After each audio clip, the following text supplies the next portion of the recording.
আমার কাছে তুমি সেই মেঘবালিকা যে আমার চিলেকোঠার বন্ধ ঘরের জানালার পাশে এসে একদিন বলেছিল, কাঁদছো কেন, কিসের এত দুঃখ? আমি বললাম, আমি নিঃস্ব, মিথ্যেবাদী, অসফল একজন মানুষ। আমার নিজের বলতে কেউ নেই, আমি একা।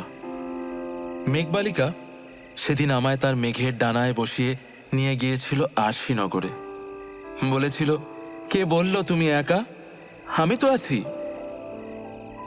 দেখতে দেখতে কত বছর কেটে গেল। মেঘবালিকা আমায় দিল এক নতুন জীবন।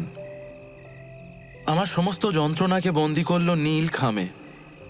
বাঁচার ইচ্ছে হলো আমার, ভালো থাকতে শেখালো আর সত্য বলতে। হঠাৎ করে কালো মেঘ জমলো আমার নীল আকাশে, সাথে প্রচণ্ড বিদ্যুৎ সহযোগে বৃষ্টি। আমি পাগলের মতো মেঘবালিকাকে খুঁজছি, চারিদিক অন্ধকার। বড্ড ভয় হচ্ছে মেঘবালিকা, তুমি এসো, আমার হাতটা একবার ধরো। এ ভয় তোমাকে হারাবার।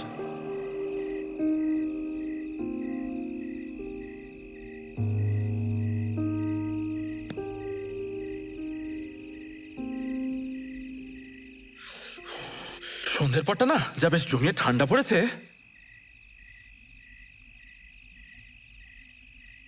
এ বাবা, এইটা আপনার মেঘবালিকা পেলেন? কেমন লাগলো?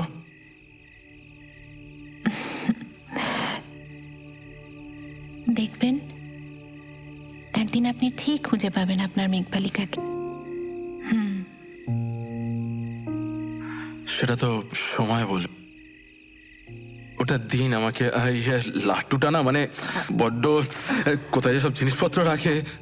না না, সত্যিই খুব ভালো লাগলো। ভালো লেগেছে আপনার? ভীষণ। দেখবেন একদিন আপনি আপনার মেঘবালিকাকে নিশ্চয়ই খুঁজে পাবেন।